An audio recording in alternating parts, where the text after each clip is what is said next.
only God. And Quran, it is His word. Muhammad, he is God's final messenger. From his time to the end of mankind. Sallallahu alayhi wa sallam.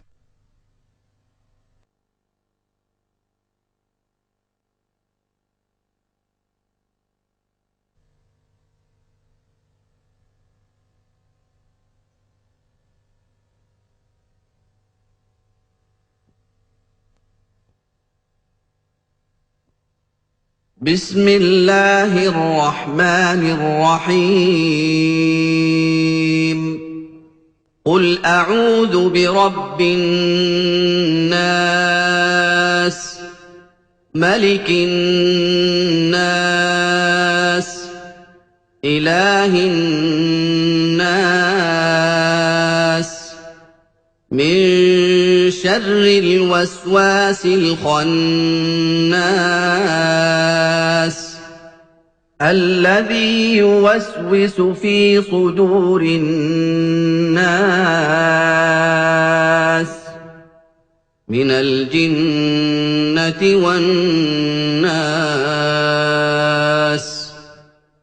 In the name of Allah, the most beneficent, the most merciful. Say, I seek refuge with Allah, the Lord of mankind, the King of mankind, the God of mankind, from the evil of the whisperer who withdraws, who whispers in the breasts of mankind, of Jinn and mankind.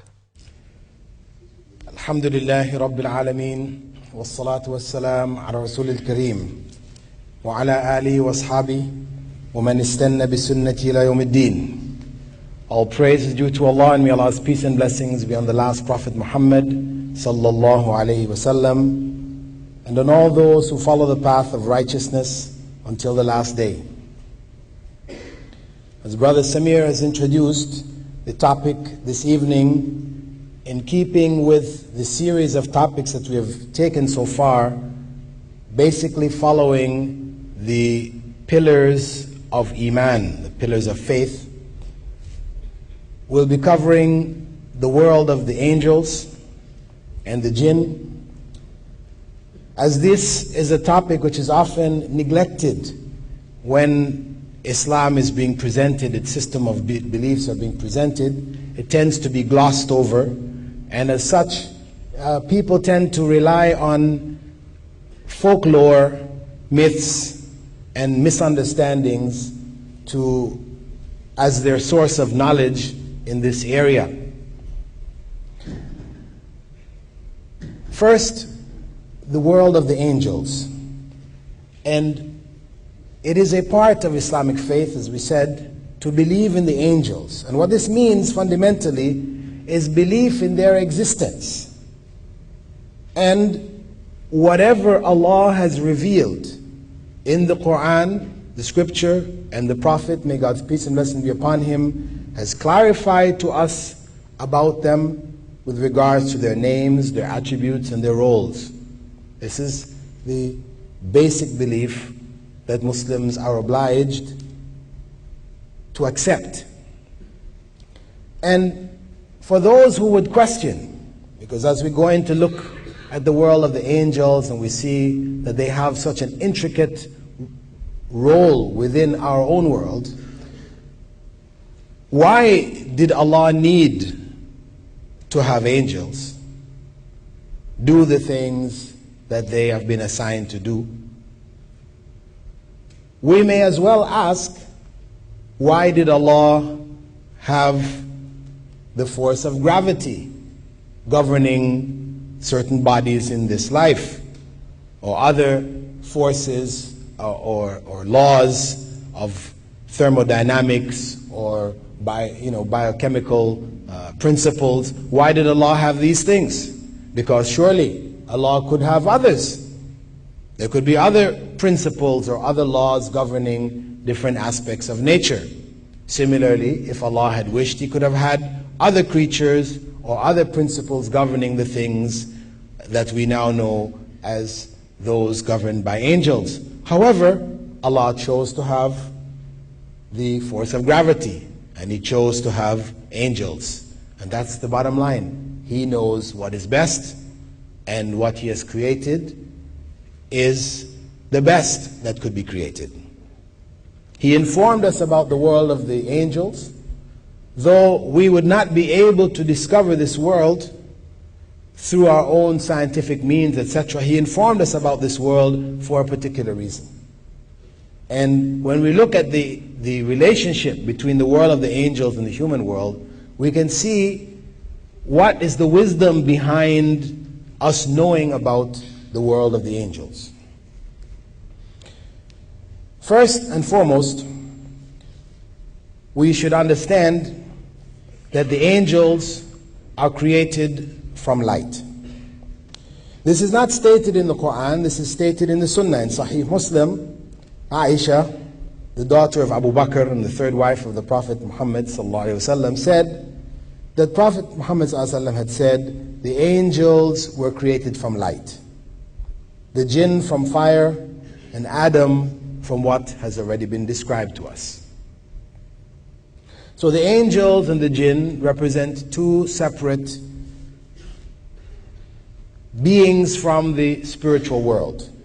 From the Islamic perspective, there are three different species of intelligent beings: mankind, the angels, and the Jinn. All of these having essentially a spiritual base. That is, human beings, though they may be visible and they function in the visible world, their souls inhabit the world of invisible and rational beings.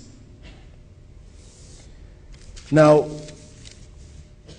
the angels, though invisible to us normally, we did mention in the previous session with regards to Prophet Muhammad, may God's peace and blessings be upon him, and the prophets, that the revelation which was brought by Angel Gabriel sometime was brought when Angel Gabriel was in the form of a man. On occasion, that man was visible to the companions themselves. On other occasions, he wasn't. However, there are amongst Allah's creatures those who are able to see the angels even when they are invisible. Abu Huraira reported in a narration collected by Abu Dawood and also found in Sahih Bukhari and Muslim, that if you hear a rooster crow, ask Allah for His grace, for it has seen an angel. Now, the general form of the angels is not as is portrayed in the Greco-Roman legends, where the angel, like Cupid, is a little baby with wings on his back flying around with a bow and arrow, or as a man walking around with a pair of wings on his back, a pair of bird-like wings on his back. When the angel appeared in the form of a man, he was a man, not with any wings. But Allah has described the angels as having wings, but the wings we should not think of in terms of human terms or in terms of the wings of birds, etc. Because Allah has described in the Quran, in chapter Fatir, verse 1, Alhamdulillah, Fatir as-samawati wal-ard, جاعل الملائكة رسلا أولي أجنحة مثنى وثلاث ورباع يزيد في الخلق ما يشاء إن الله على كل شيء قدير. All praise is due to Allah, the creator of the heavens and the earth, who made the angels messengers with wings 2, 3, and 4, and He increases in the creation as He wills. Abdullah ibn Mas'ud, companion of the Prophet ﷺ, reported that Allah's Messenger had seen Angel Gabriel in his natural state in which he had 600 wings, each of which filled the horizon. And they were like multicolored drops of pearls and coral falling from the wings. So the angels in their natural state are quite huge. So much so that in another narration related by Jabir ibn Abdullah, with regards to the angels that carry the throne of Allah, Prophet Muhammad ﷺ said, "Allow me to speak about one of the throne bearers. The distance between his earlobe and shoulder is what a bird would fly in 700 years. So we're talking about a huge aspect of Allah's creation. Now, the angels, though they appeared, when they appeared in human form, they appeared as males, because one of the appearances, the companions described that he looked like one of the companions whose name was Dihya al-Kalbi, that he looked similar to him. And at other times he appeared like an unknown Bedouin. Though they have been described as in male forms, they are not considered to be either male or female. Nor is there any evidence in Islamic texts to indicate that they reproduce. We have in Surah As-Safat, verse 150, Allah saying, أَمْ خَلَقْنَا الْمَلَائِكَةَ إِنَاثًا وَهُمْ شَاهِدُونَ. This was rebuking the pagan Arabs for claiming that the angels were feminine, or female. Now, with regards to the names of the angels, there are only 8 names which have been authentically recorded in Islamic texts. There are many in folklore. There are only 8: Jibril, the angel of revelation; Mikael or Mikal, the angel responsible for rain; Israfil, the angel who will blow the horn, signaling the end of the world; Malik, the name of the guardian of the hell; Munkar and Nakir, 2 angels who will question people in the grave; and Harut and Marut, 2 angels who were sent to the people of Babylon to test their faith. These are the authentic names of angels. All of the other names that we hear of, Israel and etc., these names are either based on Israeli traditions, traditions taken out of the Bible, biblical sources, or they're based on weak narrations or fabricated narrations, or they're simply common folklore names which have been chosen. Now, with regards to the abilities of the angels, we have been informed that they are able to read human intent. They're able to understand what is going on in the human mind. Prophet Muhammad ﷺ was quoted by Abu Huraira as saying, and this is in Sahih al-Bukhari, "The angels say to Allah that man intends to do evil, although he is more vigilant than them. He replies, watch him. If he commits evil, record it in kind. But if he abandons it, record for him one good deed, for surely he gave it up for my sake." So they have the ability to read human mind. And virtually all of the movement and activities which take place in the world are under their command or under their control or under their influence. And this is deduced from the verse in which Allah said, فَالْمُقَسِّمَاتِ أَمْرًا, and other verses where Allah's command throughout the creation, because everything is by His command, is assigned to the angels. They are also assigned to every human being from the time that they are formed in the womb to the time of birth.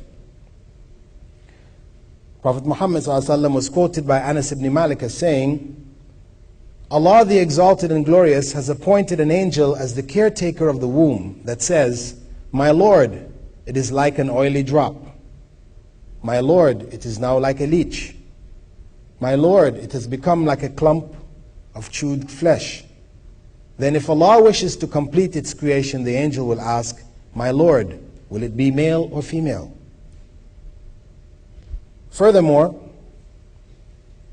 we have another narration from Abdullah ibn Mas'ud that when the fetus reaches the beginning of the 5th month, the angel breathes the soul into him. At that same time, 4 things are recorded: his livelihood, his lifespan, his deeds, whether he'll be wretched or happy. Besides that, each person has an angel assigned to him, or who may vary, not necessarily the same angel all the time, but an angel is with him throughout his life, encouraging him to good and guarding him from evil.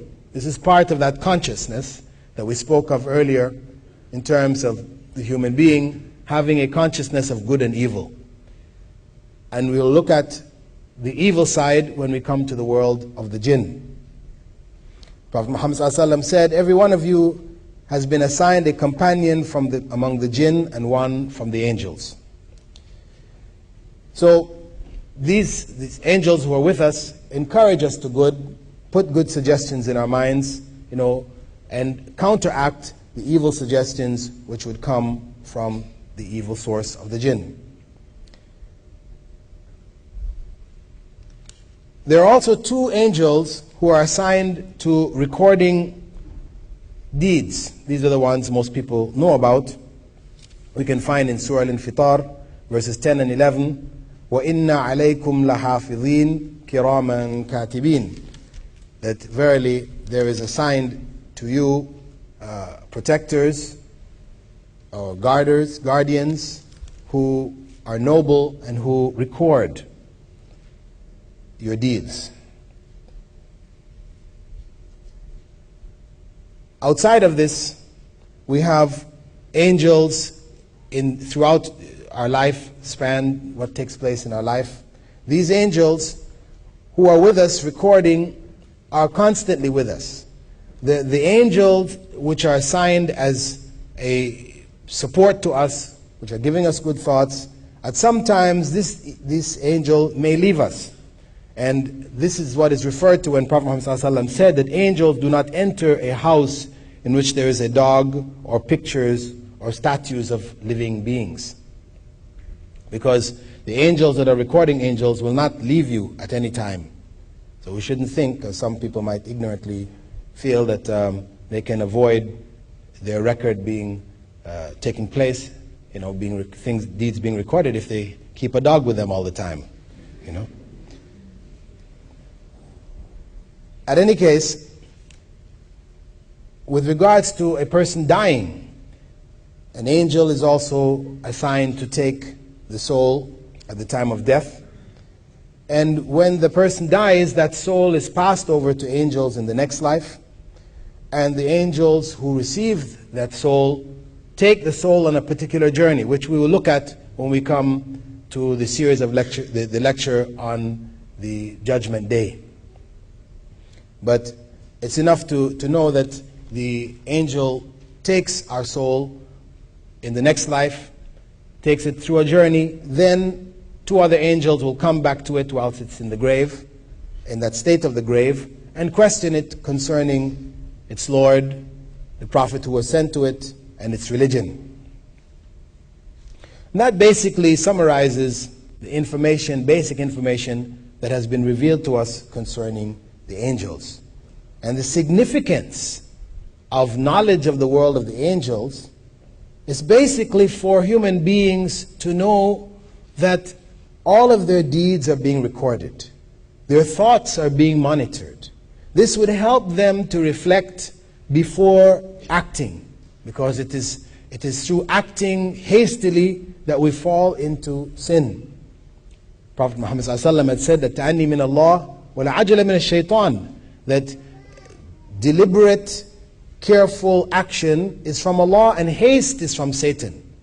So by reflecting on the relationship that the angels have with us, this would help us to be conscious of the fact that our deeds are constantly being recorded, and as such we would think twice, or think more than twice, before doing some actions that we may consider. Now, regarding the other world, which is the world of the Jinn, and this world, we said that the Jinn were created from fire, and as we said previously, though the Jinn are created from fire, we should not think of the Jinn as being little wisps of fire that are puffing around, the place. No, they were created from fire. And of course, people, because we know that among the Jinn there are some that are good and some that are evil. If there is the hellfire, then how are the Jinn going to be punished? How are they going to, if they're already fire?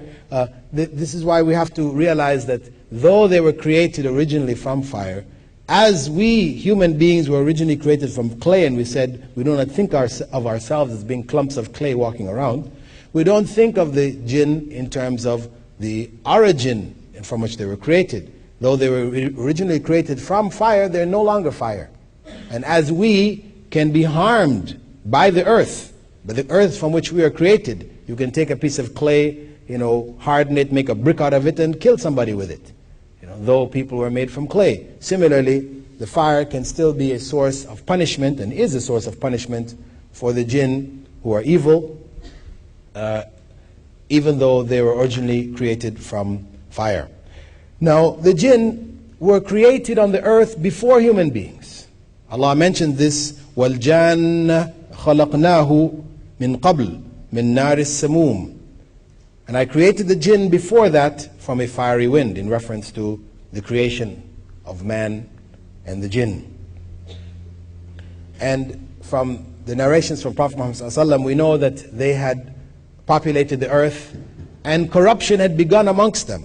And this is why when Allah informed the angels that He would create man and put him on the earth, man who had a free will as the Jinn had, the angels questioned, would you put someone on the earth who would spread corruption and murder, etc., etc.?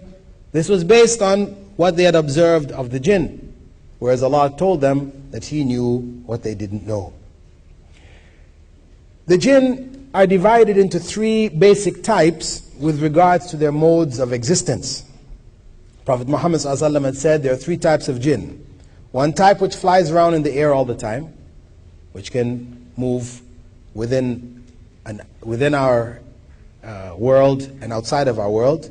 Another type which exists as snakes and dogs.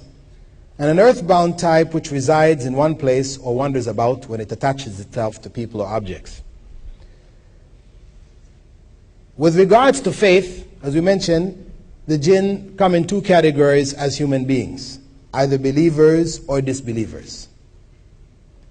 The munafiqun, the hypocrites, are considered to be a class of disbelievers. So people are either believers or disbelievers. Believers may be disobedient, committing acts which are displeasing to God, but the faith is still there. They're still in the class of believers. One who goes out of that faith, disbelieving in God, rejecting God's message, revelation, rejecting the prophets, rejecting other deeds which God has prescribed for His creatures, such are classified as disbelievers. And the punishment for them is hell, whether they are among the Jinn or among mankind. With regards to control of the Jinn, because this is an area which people tend to get off into with the mythology and a lot of folklore, etc., where people tell stories about having these jinns doing this and that for them, and it's quite common. In any part of the world you go, you'll hear all these types of stories. The fact is that no human being can gain control over the jinn. This was something specially given to Prophet Sulaiman. He made a dua, which is mentioned in the Quran, in Surah Sad, verse 35, رَبِّ اغْفِرْ لِي وَهَبْ لِي مُلْكًا لَا يَنْبَغِي لِأَحَدٍ مِّن بَعْدِي. O my Lord, forgive me and bestow on me a kingdom not allowed to anyone after me. control, dominion over the jinn. This was given as a miracle to Prophet Sulaiman and to none after him. So much so that Prophet Muhammad ﷺ informed his companions on one occasion, saying, "Verily an ifrit, is the more powerful among the jinn, spat on me last night, trying to break my prayer. However, Allah let me overpower him, and I wanted to tie him to one of the columns in the masjid, so you all could see him in the morning. Then I remembered my brother Sulaiman's prayer, O my Lord, forgive me and bestow on me a kingdom not allowed to anyone after me." So Prophet Muhammad ﷺ was able to keep the jinn off him, to restrain it, but not to control it. So anyone who tells you that they have this jinni that is under their control, etc., you know right away that this is not true. What can happen instead is that a contract can be made. The relationship with the evil world of the jinn is through contract. And there are no good jinns coming into our worlds and doing favors for us. See, because they are banned from our world, as we are not allowed to interfere in their world. They're not allowed to interfere in our world. So it is only the evil among them that cross the barrier and interfere in our world. So we don't have, even though somebody will tell you, let's I have this good jinn, he prepares food for me every day and cleans my house. You know, if that is the case, the jinn, evil among them, may try to gain control over a human being by appearing to them to be in their favor and to be doing things for them initially, until they get their guard down, and then eventually they work them over into the area of shirk, because the main goal and effort on the part of the jinn is to draw human beings into disobedience of Allah and ultimately into shirk. Now, the area in which the jinn play the biggest havoc in human life and in the human world is in the area of fortune telling. This is one of the biggest areas. Because human beings have a natural desire to want to know the future. Everybody wants to assure for himself or herself a good life. So knowing what is in the future would then give one an opportunity to ensure for oneself good. So there have been people from the most ancient of times till today who sell information about good. They come under the general heading of fortune tellers. Now, some of them are just guesswork. In fact, probably most of them are just guesswork, games, tricks, etc. But there is a body among them that have given solid and reliable information, pieces of information, which have made people believe in them as having these powers. And those among them that have this type of information, we can understand how they can get this type of information by understanding the world of the jinn and its relationship to us. We have a verse in the Quran in which, or a number of verses, in which Allah speaks about the fact that the jinn, the class of them who are in the atmosphere and who can move in our world, outside of our world, who go up to the lowest heavens, and there they steal a listening. They listen in on what is discussed amongst the angels. When Allah commands angels, the commands go down through the heavens to the lowest heaven, and as they discuss it amongst themselves, some among the jinn manage to reach up to the level of the lower heavens, not entering it, but up to that level, and hear some of that information. However, they are driven away from that by meteors, comets, etc. And this is recorded in the Quran in Surah Al-Jinn. This is described. And Prophet Muhammad ﷺ had mentioned that the jinn pass the information back down until it reaches the lips of the magician or fortune teller. Sometimes a meteor may overtake them before they could pass it on. But if they pass it on before being struck, they add to it 100 lies. So the reality is that the information that these people convey will be a mixture of lies and a few truths. What happens with people in general is that when they hear the predictions of a fortune teller, all of the information goes into their subconscious. And the false information, which is not confirmed by having taken place, is forgotten. Whereas the one thing which they tell them which is true, which takes place, the person remembers that. This is reinforced by the information which was initially given. And then the person will swear by that person. This is a fortune teller of the first class. This is a true fortune teller. So you have somebody like Jinn died just at the end of last year, who was, a favorite fortune teller amongst the presidents of the United States and others. Every year she would give her predictions for the year. It would be in the national newspapers, etc. And people depended on her books, they would study them, etc. But the fact, as I said, for her, as well as for people like Nostradamus and others, you'll find that when you look at the totality of what they say, the vast majority of what they mention is false, and there are only a few pieces of information which is actually true. But human beings with that tendency to want to latch on to anything which would indicate knowledge of the future, grab on to that small piece of information, and they end up depending on these people, and in doing so, they end up falling into an area of partial disbelief or complete disbelief. The jinn can also help fortune tellers with immediate information, like somebody is coming to them, and they may get information about that person before the person reaches there. So you may go to see a fortune teller, and he will tell you, or she will tell you, what your name is, what the name of your parents are, how old you are, what country you came from, etc., etc. That type of information is quite easy and quite accurate for them to get.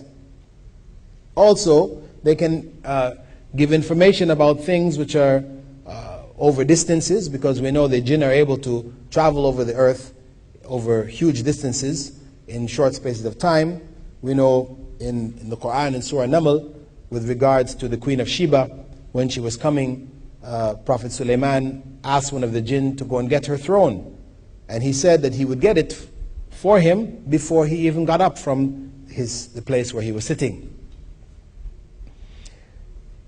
Because of the sacrilege and the heresy that is involved in dealing with the jinn, those involved in fortune telling, etc., Islam has taken a very strong stance against it. Prophet Muhammad ﷺ was reported by his wife Hafsa to have said, the salah of whoever approaches a fortune teller and asks him anything will not be accepted for 40 days and nights. This is a question out of curiosity. This is not necessarily believing in what they're saying. The salah will not be accepted for 40 days and nights. This includes all of the different forms of fortune telling that are available in our society today. One of the major ways is through the astrological science. In almost every newspaper in the world today, you'll find a page which gives the zodiacal signs, the zodiac, signs of the zodiac, your astrological predictions for the day. If you're Cancer or Taurus or whatever, this is a good day to do this, or a bad day, you shouldn't do this, delay it until tomorrow or whatever. All of that, if one turns to that page, if you're opening the newspaper and you just happen to see it and you keep reading, no problem. You don't read the page, you just pass over it, no problem. But now if you're flipping open that newspaper looking for it, and you're saying, people say, don't read this. You say, I don't believe it. It's just for fun. No. This is no for fun here. This is something very serious. As long as you're opening it and looking to see what your sign is, and you're looking to see what it has to say, then you fall under this statement of the Prophet ﷺ. Your salah is not accepted for 40 days and nights. Now this doesn't mean you've got a vacation for 40 days and nights from prayer. See, some people say, okay, no point. If it's not accepted by Allah for 40 days and nights, no point to be praying. No, because when a person prays, two things takes place. One, they remove from themselves the obligation of prayer. And two, depending on the level of concentration in their prayer, they earn a reward. Right? As Prophet Muhammad ﷺ said, some people pray and only a tenth of the prayer is rewarded. Others only a fifth, etc., etc. So, though this is the case, if you've read your page, your astrological page today, you still have to continue to pray for the next 40 days, but the value, the reward for the prayer has been lost. Now, whoever goes looking for that page believing in what it says, or goes to a fortune teller, palm reader, or whatever, getting their tea leaves read, believing in what the person is saying, Prophet Muhammad ﷺ said, as reported by Abu Huraira and Al-Hasan, his grandson, whoever approaches a fortune teller and believes what he says has disbelieved in what was revealed to Muhammad sallallahu alaihi wasallam. This is an act of disbelief. This is how serious Islam regards it. Now, there is another aspect of the world of the jinn which has significance to us. Beyond the world of magic, because this has also become a popular area in Western society today, people like Daniels and David Copperfield and others who are dazzling people with feats of magic. And we know this is also a forbidden area. Those that are seriously involved in it are involved in using the jinn. The jinn help them. And Islam is strictly against them. In fact, the instruction that the companions followed when they went into the lands as Islam spread out of Arabia was to execute magicians. And the use of magicians is something forbidden even in the Old Testament. You can find still in what they call the Torah, in Deuteronomy 18 verse 9 to 12, we find what is attributed to God as saying, when you come into a land which the Lord your God gives you, you shall not learn to follow the abominable practices of those nations. There shall not be found among you those who burns his son or daughter as an offering, anyone who practices divination, that is fortune telling, a soothsayer is another term for a fortune teller, an augur, another term for a fortune teller, a sorcerer or charmer, these are magicians, or a medium, one who acts as a tool for the jinn to communicate with this world, or a wizard, that's a form of magician, or necromancer, other forms of magicians. For whoever does these things is an abomination to the Lord. And because of these abominable practices, the Lord your God is driving them out before you. So it is something forbidden in the religion revealed to the prophets and revealed to mankind, though it has become very popular today. But the area which is probably the most critical to note, besides this area of fortune telling, is that of demonic possession, wherein the jinns, because some among them are able to take different forms, are able to appear as apparitions and visions to people. Every year people will see the visions of Mary or the Christ child or whatever, in different parts of the world, and this place becomes an area of pilgrimage. Or the statue, like in Ireland some years back, statue of Mary started to rock back and forth. And they thought maybe there was some seismic activity there. They brought geologists to check it out. No seismic activity, but the statue is rocking. And they couldn't find any explanation but to analyze it as being a miracle. These people are worshiping Mary anyway as the mother of God. And this became a place of pilgrimage, a small little village in Ireland. They made a big international airport there for 747s to come in. It's good business. At any rate, it became an area of fitna or trial for those people, because of course this confirms their belief in Mary being the mother of God. You also find other instances. I know in Israel, I think last year, there was one picture of Jesus where the eyes were supposed to have closed, or tears came from the eyes. It's happening all around the world, which All of this tends to confirm in people's minds that Jesus was God, Mary was the mother of God. But we understand that the jinn are able to possess objects. They're able to enter into objects and to cause movement in them or to cause sound from them. This is already recorded in Surah Taha, for example, and in other chapters of the Quran. With regards to Musa, Prophet Moses, when he left his people and went to receive the commandments from God, and in his absence, an individual amongst them who was referred to as a Samiri, he asked the people to gather their gold jewelry, and he took up some dust which he claimed to have been the dust remaining from the footprint of an angel, sprinkled it along with it, mixed it up, and from it he created the shape of a calf.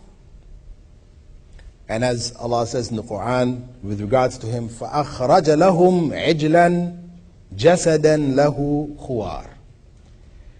He took out for them a calf in a bodily form which moved, because the people were not going to take this as a god if it was just a statue. So what happened is that after creating the statue said moo, as cows do. And of course this is what shocked them and made them accept that this was in fact God. So they bowed down, they took it as a god besides Allah. Now we know it wasn't the statue which was mooing, it was the jinn that had entered the statue and gave that sound. Similarly, we have events like that of Hallaj's head. According to the legends, the Sufi legends, that when Hallaj, this was the individual who claimed that he was Allah. I spoke about him earlier. And when he was asked to recant, to give up this statement, he insisted, standing up and opening his garment, saying, there's nothing inside of this garment except Allah. So the Muslim judges had nothing else to do but to order his execution. So they took him and they cut off his head. And according to Sufi legends, if it's true, when they cut off his head, as his head hit the ground and rolled, it continued to say, Ana al-Haq, Ana al-Haq, Ana al-Haq. Right? According to their legends, right? It may be true, Allah knows. The point is that for them, this is confirmation that whatever he said, when he claimed that he was al-Haq, he was Allah, this was true. But the fact of the matter is that it could very well have been the jinn saying this out of his mouth and convincing the ignorant among them that, in fact, this man was speaking the truth. By understanding that the jinn can possess objects and even human beings, we can understand also many of the things which are taking place in the world today. We spoke about flying saucers before, that this, what is true amongst it, may be from the world of the jinn taking different forms, little green men or whatever, or things which appear to fly at amazing speeds, whatever. As well as the things of what they call haunted houses, ghosts, etc., all of these experiences that people experience around the world, which they have no explanation for, that easily we can understand the role of the jinn in this matter. Even in the cases of apparent reincarnation, like they have a case which took place, and they have them every so often. You'll find cases similar to this. There was a girl in India back in the 70s. Her name was Shanti Devi, and she was 7 years old, and she described a place where she had lived previously, in a previous life, in a town called Mutra, in a province far away from where she lived, and the people, the house, etc. When people went there, they found, in fact, there was somebody who lived there, and the house did look like that, and all this type of information. Now, for these people, this became a confirmation for them of reincarnation being a fact. The same thing happens amongst the Druze in Lebanon. From time to time, you'll find some young Druze kid who claims to describe a previous life. and the details may be very accurate when you go back and check the places where what he describes or whatever, or she describes, will be very true. And for them, it confirms for them reincarnation. Because the belief in reincarnation, of course, is false belief. It's a false belief. It's based on the concept that the human soul is divine. That the human soul is a part of God which has come into this world, which continues to go through different cycles until eventually it rejoins with God. This is false. Human beings are not God in any way, shape, or form. What happens, how this takes place, is that, as Prophet Muhammad ﷺ explained, the jinn, as we talked about dreams before, the jinn are able to come into our dreams. They're able to give us bad dreams, etc., and to implant ideas and thoughts which we might think are our own. So they may put this information about this previous child or person in that mind of the child, and the child thinks it's relating what is from its mind, as its own, and people assume that it is his own memories, but in fact it is not. Similarly, when people do these regression therapy, where people go into a hypnotic state and they go back to previous lives, they used to be in the Roman Empire, they were a centurion or whatever, back to the cave days, they were on the Neanderthal, and people describe all these previous lives, right? And it's a big fad in America today and in the West in general. Very easily, these could easily be thoughts which are being fed by the jinn, where we have to assume that all of these people who are doing it are not faking, because of course there are some people who no doubt are involved in quackery and just tricks on people, but so many people have been put through these hypnotic states and have recounted these types of information about things that they didn't know. They didn't study, they didn't have that kind of background. So the only way to really understand it is to understand it through the agency of the jinn. And what is related to this, of course, is the actual possession of human beings. This is something which is well known in the Christian tradition. People have been exorcised over the times from the time of Prophet Jesus till now. Exorcisms have taken place. And in other religious systems, exorcism also takes place. And from an Islamic perspective, it is recognized as being valid, that people may be possessed. In fact, in the Prophet ﷺ's time, a child was given to him who was possessed, and he blew in the child's mouth and told the being that was in the child to get out, enemy of Allah, and later the child was cured. And this is a clear evidence of exorcism. It exists also in the time of Prophet Jesus. There are records remaining in the Gospels of Jesus exorcising people who were possessed. And when we look at the process of exorcism, the exorcism may take place basically in three ways. One, those who are involved in this calling on the jinn, etc., they may call on another jinn to drive out that jinn. And of course this is forbidden, because it involves also sacrilege. Or the jinn may leave by choice when idolatry is confirmed in its presence. That is, the priest waves the cross, or the Buddhist priest recites their scriptures, and the jinn leaves, confirming in the mind of that priest or the people around that their scriptures or their practices are true.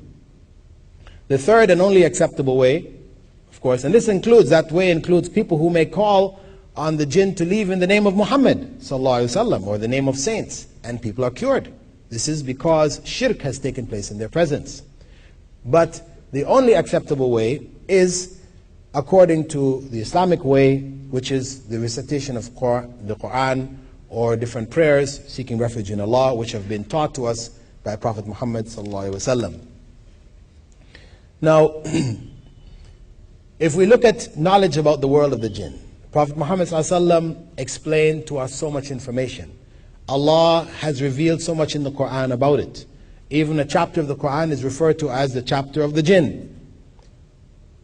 If it wasn't important, all of this effort would not have been made. It is important for us to understand that world because of its influence over our world. The evil from that world comes into our world and draws people into disbelief, into shirk, into idolatry. And we are informed about that world to be prepared, to be aware. When we hear information, when we have personal experiences, etc., that these experiences or the information will not drive us into seeking illegitimate means of protecting ourselves. The illegitimate means is through using fortune tellers or magicians or those involved in other forms of exorcism which are pagan in origin. You find Muslims, I've heard of Muslims in the Philippines going to Catholic priests to be exorcised, and in other parts going to Buddhists, etc. for exorcisms. And this is a form of shirk, and it destroys the human belief. So Allah subhanahu wa ta'ala has informed us about the world of the angels and the world of the jinn in order for us to be conscious of that world and its relationship to us, in order for us to improve the quality of our deeds, realize the source of good that is around us, realize that our deeds are being recorded and be more deliberate in our actions, know about the evil from that spiritual world, the world of the jinn, that can affect our lives and can delude us through apparitions, through visions, etc., etc., and draw us into these different forms of shirk. That is basically what I would like to share with you this evening with regards to the world of the angels and the jinn. Hopefully, if there are any other areas that, with regards to it, that you'd like to get clarification, you can present it in the form of questions, and we'll include those along with the questions from yesterday's session. Assalamu alaikum wa rahmatullahi. Alhamdulillah. Alhamdulillah. Wa salatu wa salam ala Rasulillah. Okay, we have quite a stack of questions. I'll try to go through them as quickly as possible, try to keep the answers short so that we can get through them. Can the jinn physically cause us harm? If so, can we physically protect ourselves? Yeah, it is possible that the jinn may cause us physical harm. We protect ourselves by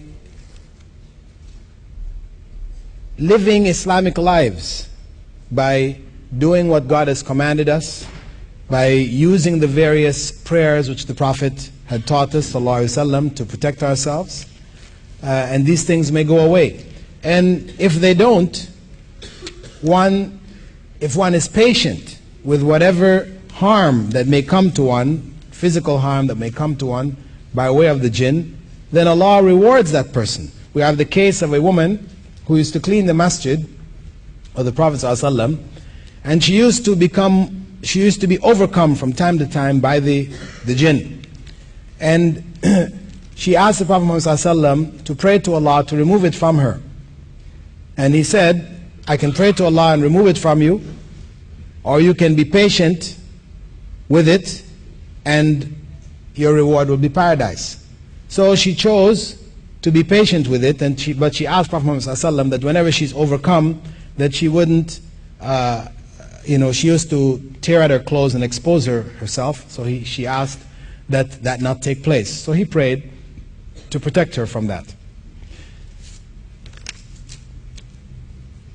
Can I have a good friend who is a fortune teller with a jinn or something else? It might very well have been. When me and my mother get together with friends and drink Turkish coffee, we turn the cups upside down, and one of us reads the cups for fun. But we don't believe it. Is this wrong? Yes, it is wrong.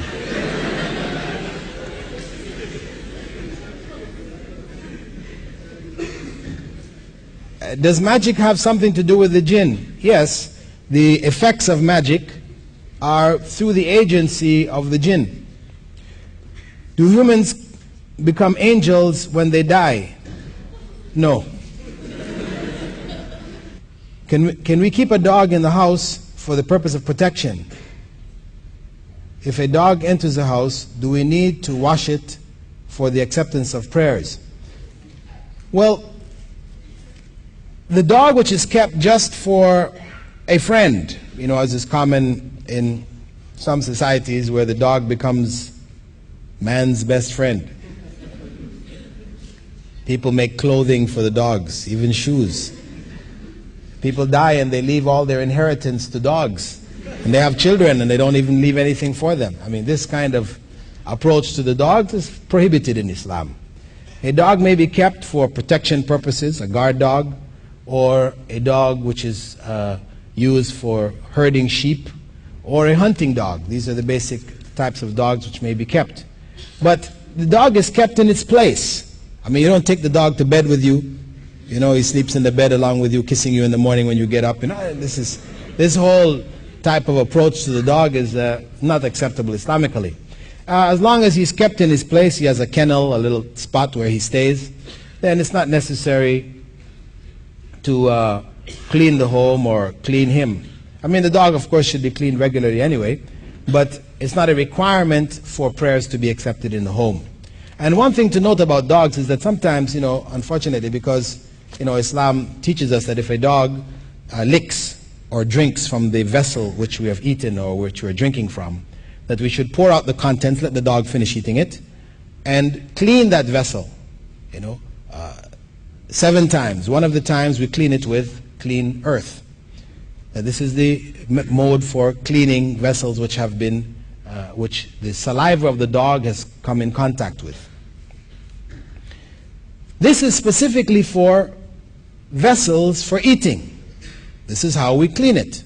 Because there is some harm that the dog possesses which is conveyed to us through this means. Why we use clean earth?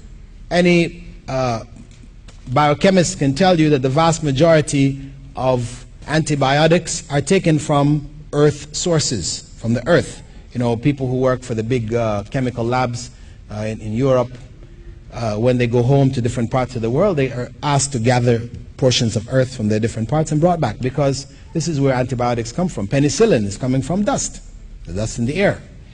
So we know that earth, clean earth, has these properties. Now, this is specifically for eating and drinking vessels. It doesn't mean that if a dog licks you, now you have to wash your hand 7 times, one of the times with dirt. No. If he licks your clothing, same thing. No. Actually, if a dog licks you, it doesn't break your state of ablution. If he touches your clothing, it doesn't break your state of ablution. These are not among the things which break the state of ablution. This is a misconception amongst many Muslims. And what it does is it turns Muslims into having this sort of phobia about dogs, you know. If a person comes with a dog, Muslims are running in all the directions, right? Nobody wants to be anywhere near this dog. You know, for a lot of non-Muslims, they really think this is very strange. You know, Muslims have this phobia about dogs. You know, because the people have gone to extremes with regards to them. As I said, it is only in regarding vessels from which we eat and drink. Can we do palm reading? No. Palm reading is a form of fortune telling. In India, we go to some sheikhs who will tell us where lost things are. If we've lost some items, we go there and they will tell us where they are. You know, these are righteous looking sheikhs with big beards and turbans and everything, and they tell us where lost things are. Or if you need somebody to like you, they will tell you, you know, what to do, and they'll get this person to like you. Or people can't get their daughter married, they go to the sheikh and he prepares some potions for them or whatever, and it gets their daughter married. This is all shirk. This is all involving the jinn, etc. Knowledge of the unseen, of where things are, which was legitimate. This was in the case of Prophet Jesus. Is one of his miracles that he could tell people where items were, what were in their homes, etc. Beyond that, people are dealing with the jinn. What is the difference between the soul that inhabits a female and one that inhabits a male? No difference. The soul is the soul.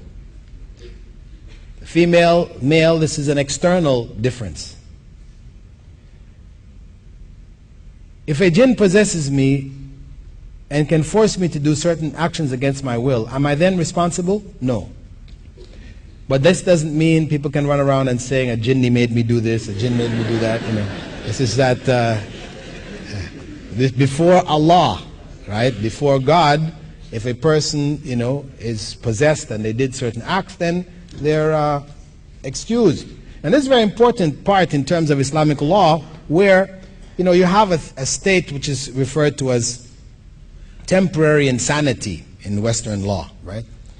In the Muslim legal system, yes, insanity, which is in Arabic is referred to as being junoon. A person who is insane is called majnoon, which means they have been jinned, right? This is what it literally means. Meaning that they could be under the influence of the jinn, or it could be something biological also. But in any case, a person who is known insane, if they commit a crime, murder, or any other type of crime, they are not punished according to Islamic law. They may be put in an institution or whatever, but not punished. And this is the same basically in Western law. However, Western law has this other category of what they call temporary insanity, where a person could be sane, but for that moment he went insane, he killed somebody, he raped somebody, he did whatever, and after that he regains his sanity. And this is a plea which people use to get out of crimes. And in Islamic law, this is not accepted. A person who is insane is a person who is insane before the act and after the act. And insane doesn't mean a person who may have extreme behavior. A person who is insane is a person who, it's known when you speak to this person, you speak to them, what's your name? They say the sky is blue. Their response has nothing to do with the questions that you're asking them. This is a person who is insane, not a person who just gets very angry at certain times. Because people say, person refer to these people as being mad. But this is not acceptable according to Islamic law. Is it true that that Satan was a pious jinn before the creation of man? Well, Satan was, Iblis, that is, was among the angels.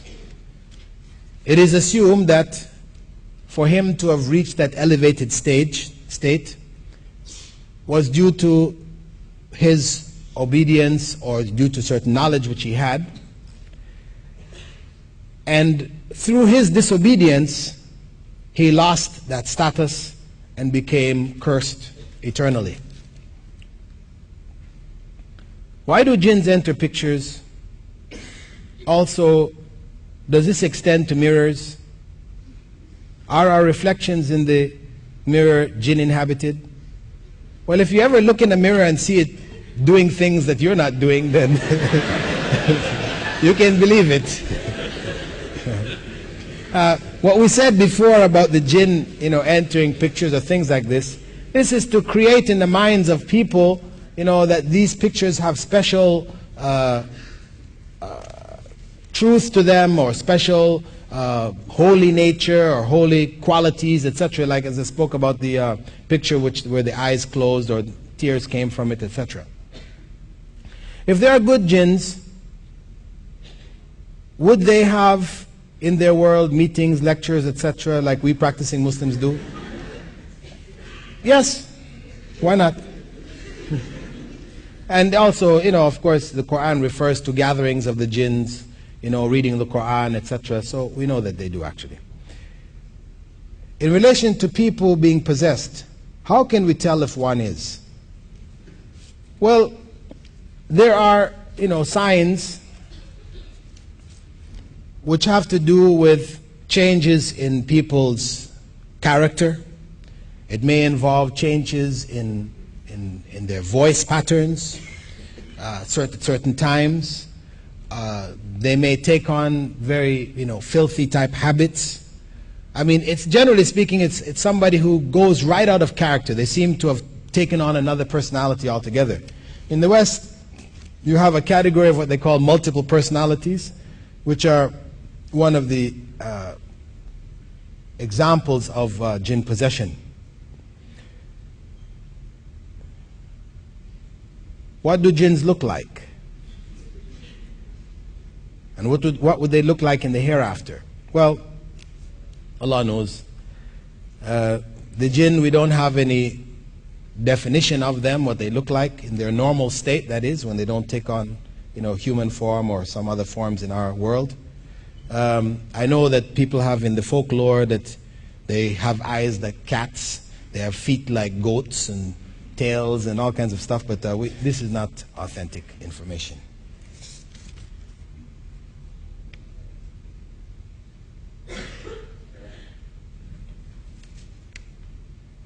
Why can't we see the jinn but they can see us? Well, this is how Allah has created them. You know, until we developed the microscope, then all the microbes could see us and we couldn't see them too. You know? So, I mean, the fact that some of Allah's creation, you know, have certain abilities which are beyond our abilities doesn't mean, you know, that they are more powerful than us, because we have been given a status over the rest of creation, and Iblis, being instructed to bow, was in recognition along with the angels to that status. Some places I go, I see things moving about and hear things. How am I supposed to react to this? Seek refuge in Allah. That is your basic reaction. Don't fear it, because ultimately nothing can happen to us except what God has written to happen to us.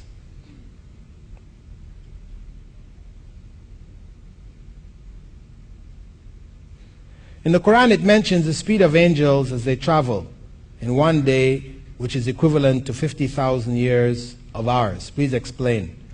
Well, really there's no real explanation, you know, because when you go into the issue of what is it referring to in terms of one day, you know, is it one day, 1 24-hour day? Because a day is 24 hours on our planet. A day on Saturn maybe so many years, you know. When in a day, in a year, what is this year? Are these light years? How far light travels in a year, or what? You know, we just have a general statement from Allah subhanahu wa ta'ala letting us know that the commands which come by way of the angels are over huge spaces of time, etc. And even so, they fulfill the commandments of God as they are given. If we watch a show of a person practicing magic, are we committing a sin? Well, you know, if the show is something where people are clearly indicating that these are just tricks, I mean, they're not claiming for themselves magic, they're not taking on the aura of the magician, but just something to entertain people, then we could say that this is permissible, but preferable that we avoid it in any case. Because it is, even though it may not be clear out and out magic, it is bordering on that field, that forbidden field. Can jinn replicate or reproduce? Yes. There is evidence from both the Quran and Sunnah that they do have generations after them. Quran refers to, you know, dhurriya, or descendants from among the jinn and men. Is it true that the Quran kills the jinn or keeps them away when read out loud? Well, I don't know about killing the jinn, but they do repel, it does repel the jinn. Why is it regarded so seriously in Islam to go to the fortune teller or believe what he says? As I stated, this involves attributing to others knowledge of the unseen, which only is known to God. I mean, even Prophet Muhammad ﷺ, you know, stated, Allah had him state in the Quran, that if he knew the unseen, the hidden things, then he would have gathered around him all of the good, and no evil would have befallen him. So, when a person in this world is now claiming that he has this knowledge of the unseen, he's claiming himself really to be greater even than the prophets. What is the difference between jinn, iblis, and shaitan?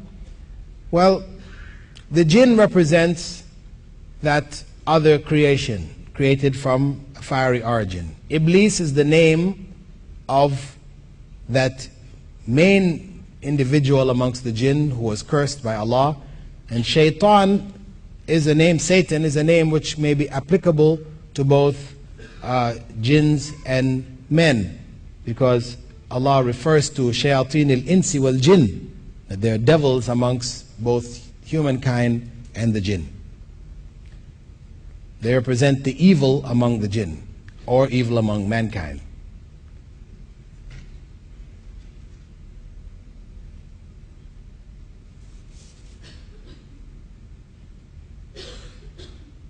Do the angels do what we do?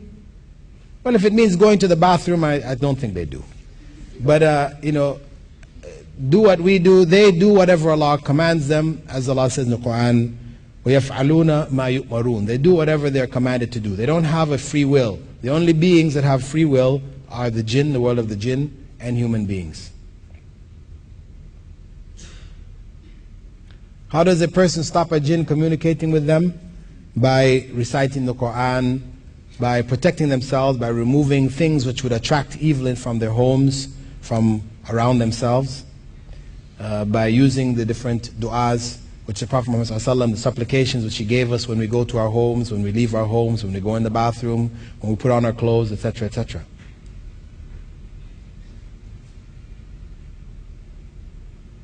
My mother hasn't yet accepted Islam. I'm a revert. Should she pass away and my eldest sister insist on a chapel funeral, what is the Islamic perspective on me attending the funeral? Well, to attend the rites, the funeral rites, is not permissible. For a Muslim to attend the religious rites of any other system is not, or religious group, is not acceptable. For one to go to the grave as a reminder of death, etc., is acceptable. But where one attends and takes part in the funeral rites, this is not permissible. Can one have a jinn protector, as some claim to? No. Who do jinns tend to enter and how? Well, the hows, Allah knows. I know people say it comes in through your foot or through your eye or your toe or whatever. Most of this is delusion. Actually, there's a book which will be available through the Islamic Information Center called The Exorcist Tradition in Islam, which I have just written. It should be available maybe within the next month or so. And this is a major research which I did for my PhD on the issues of possession, exorcism, etc. And it identifies, a lot of the misconceptions people have concerning exorcism. And hopefully, inshallah, you can get this book and get greater clarification of it. But the jinns, generally speaking, do tend to enter those people who are deviating or ignorant, deviating from true religion, etc.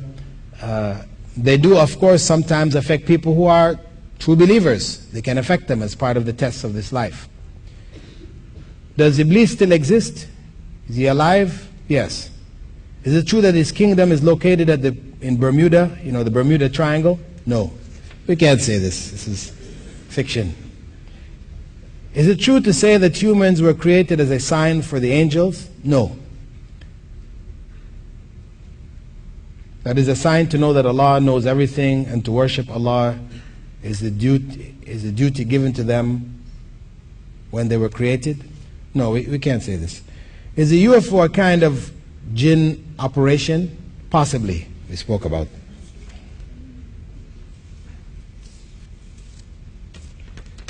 Is it true that people who don't reside in their own country, immigrants, can get money from the bank and take interest and it isn't haram or a sin? No, this is not true. The taking of interest is haram, a major sin, and can only be justified where one is in a situation where life and death is at play, is at question. A person is in dire need of a major operation to save their lives, and the Muslim community refuses to donate and to help them have this necessary operation, so they take out a bank loan to save themselves. This is a circumstance where Allah knows this is permissible for protection of one's life and health. But other than that, it is not permissible for one to take interest or pay interest, except where it comes under the area, as we said before, in the case of insurance, where it is necessary for driving a car, you must have insurance, or to have certain buildings which are necessary in the Muslim community, you may be required to have these insurances. So you take out the minimum possible policy. The general principle when dealing with these type of issues is that you only do as much as is absolutely necessary to fulfill that greater good that you're trying to achieve. And this is based on the principle that if a person is starving to death. You know, plane crash on the desert, whatever, and the only thing that's available, you know, is to save your life is, you know, one of the members on the plane had a bottle of alcohol, and that's the only thing that's there to save your life. What you do is you take enough. You just take, you know, a capful. What is enough to keep yourself alive? You feel yourself about to die, you take a little bit to keep yourself alive. I mean, you don't just, you know, take a little bit and you say, oh, that tastes real nice. You know, you pour yourself a full glass and then you're at it. No, you're only allowed to take what is absolutely necessary to save your life. How do you know if a hadith is right or wrong? This is the science of analysis of hadith called Usul al-Hadith, which teaches you based on the narrators and the status of the narrators in terms of their ability to memorize, etc. You know, they are classified in different classifications, and the errors in which they came to know who met who, if they lived in the same generation or not, whatever. And the text itself, whether the text contradicts, you know, other known texts, and you know, there's a whole system of you know, whole science there, which the scholars have developed for analysis of hadith to determine which are authentic and which are not. And this science is so rigorous. If it were applied to information which is given to us today in the newspaper, etc., or written in books, we would have to reject virtually all of these books and newspaper accounts, because it deals actually with character, of people's character. If a person is narrating a piece of information and they are known to be of bad character, then that information is rejected. If a person is narrating a hadith from the Prophet Muhammad ﷺ, you know, he is in that chain of narrators, and it is known that this person didn't pray regularly, you know, they didn't fast or whatever, they're known to be of bad character, then their hadiths will be rejected simply based on their character. If we use that principle with regards to what we read in the newspapers today or the books, you know, written by different authors, etc., we wouldn't accept anything. We wouldn't hardly accept anything. This is how stringent the scholars developed the science in order to ensure that the information came to us is in fact authentic information. Are Muslim women allowed to go and seek Islamic knowledge? They're allowed to go and seek Islamic knowledge as well as academic knowledge. We know that almost a quarter of the religion, Islamic law, was conveyed to us by Aisha, the third wife of the Prophet Muhammad ﷺ. She was the fourth most prolific narrator of hadiths. Many studied under her, and there were many of those who taught leading scholars, Imam Malik and others. Their teachers were women. So this is history, Islamic history, that women were scholars. And this is one of the things in our times where the lack of female scholarship has led to a rise, you know, of some ignorant females who have claimed for themselves knowledge, you know, under the banner of feminism, where they're now going to make a feminist interpretation of the Quran, you know, this kind of nonsense, you know. And this is due to that lack of female scholarship. And it is an error on the part of the Muslim Ummah that, you know, women have not had the access to Islamic scholarship that they did in the early generations. Could you please explain the dress requirements of Muslim women? Everything should be covered except for face and hands. Covering of the face is also commendable. It is not, as some people would say, that it is something from Persian culture, etc., and not really a part of Islam or Arab culture. No, it is a part and parcel of the deen. It is something recommended. It is in the view of some scholars that it is also compulsory. A majority of scholars don't hold that, but at least the minimum that a woman should cover is everything except for her face and hands. And she should be covered in such a way that the covering is not see-through, because if it's covering see-through, then it's not real covering. Or it should not be form-fitting, that it's showing the shape of her body and the parts of her body, etc. This is not considered proper covering either.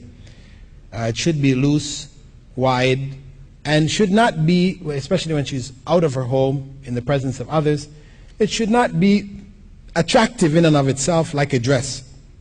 So it's a form of beauty attracting the attention of others, because the dress is to protect her modesty, this outer dress that she wears when she goes outside of her home.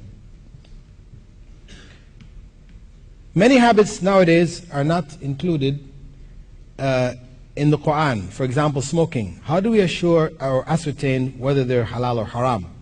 Well, from Islamic law, we have the principle of qiyas, that is analogy, analysis and giving rulings by way of analogy, which allows us to carry rulings from what Prophet Muhammad ﷺ has addressed to things that he has not. So, for example, smoking, and I guess this is an important point because, you know, I think there's probably a lot of smokers out there in the audience. Muslims today tend to be some of the biggest smokers. You know, smoking has gone down in the West due to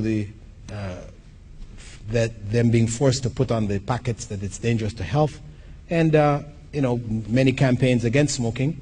So it has reduced, it has declined in the West, smoking. But in Muslim lands, it has risen tremendously.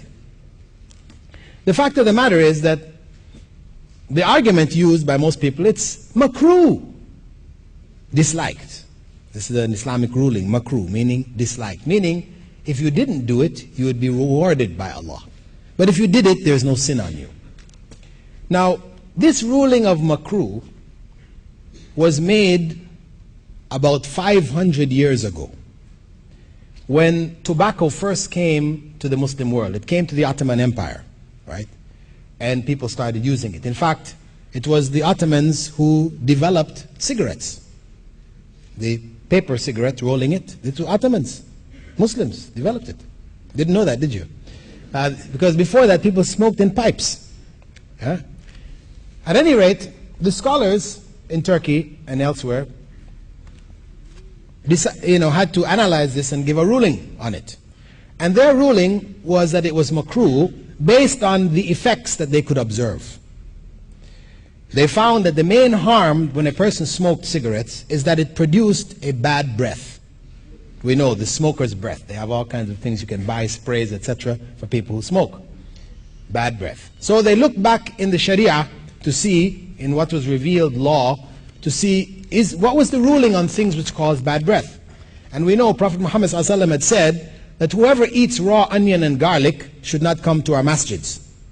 Then they took the similar ruling to smoking, which caused the bad breath. Okay, similarly, makruh.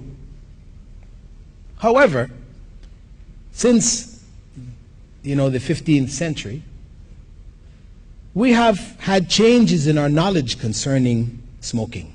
In 1979, the Surgeon General of the United States of America announced to America and the world that it was conclusively proven that smoking causes cancer.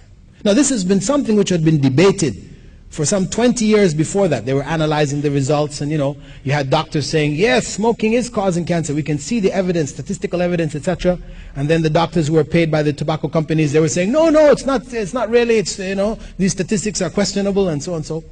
But finally, by 1979, the evidence was so overwhelming that the Surgeon General announced that it causes cancer without a shadow of a doubt. And they forced all of the cigarette companies to put on every box, smoking is dangerous to health. Right? And believe that those cigarette companies didn't put it on the boxes, out of concern for the general health of the population. They were putting it because they were forced. And this is big business. America is only doing that because of the overall harm to the population. So, once we know now that smoking causes cancer, we have to look for a different ruling. Cancer, we know, causes death.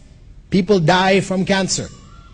And there are hundreds of thousands dying every year from cancer caused by smoking.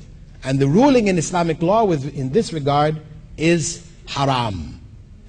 Whatever will kill you is haram for you to take, knowing that it will kill you. To take poison, to drink it, Prophet Muhammad ﷺ said, whoever kills himself in this life will find himself killing himself in the same way perpetually in the hellfire. Suicide is haram, forbidden. And when a person takes cigarettes, is smoking, he is committing suicide, slowly but surely. Because it doesn't make any difference whether I take a small glass of poison and drink sips of it, and after 1 year I drop down dead, or I take the full glass and drink it right now and die. Both ways, it is suicide and forbidden. So the correct ruling on smoking today is that it is haram, forbidden. I know, some people will come back with the argument. I got the T sign, I'll just close off the argument here. Some people come back saying, well, there are people who smoke and don't die. You know, yes, the oldest woman in China, she smokes a cigar every day and she's been doing it for the last 30, 40 years of her life. Yes, see, you don't necessarily die. But you see, Islamic law, it governs the general. And common sense tells you, you must follow what is the general ruling concerning things. For example, there are people who have fallen out of airplanes 40 and 50,000 feet and have got up and walked away. This happens. So now what do? When you jump out of an airplane, you're going to not take a parachute with you saying, oh, there are people who, they've gotten up from it. I'll jump out the airplane without the parachute. Allah will protect me. No, this is nonsense. You take your parachute because you don't use the exception to judge the danger of a given situation. Similarly, those few people who don't die though they smoked all their lives, these are exceptions. Allah has left them as signs to us that ultimately life and death is in His hands. These are the signs. But we are required to follow the general circumstance, not the exception. Most people who smoke get cancer and die. The Marlboro man, remember the Marlboro man? Riding on his horse with his jeans and his cap, rugged with that cigarette in his mouth. For many years the Marlboro man was, the big symbol, smoking symbol. Well, his wife is now suing Marlboro for her husband dying of cancer. Inshallah, we'll see you in the coming sessions. Assalamu alaikum wa rahmatullahi wa barakatuh.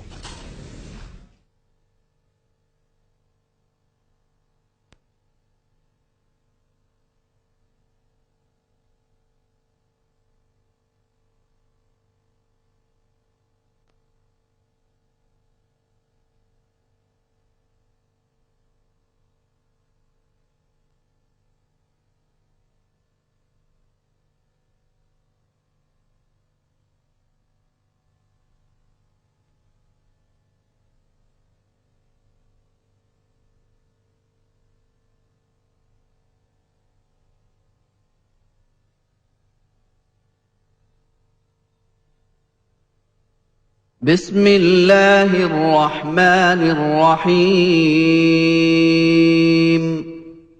والعصر إن الإنسان لفي خسر إلا الذين آمنوا وعملوا الصالحات وتواصوا بالحق وتواصوا بالصبر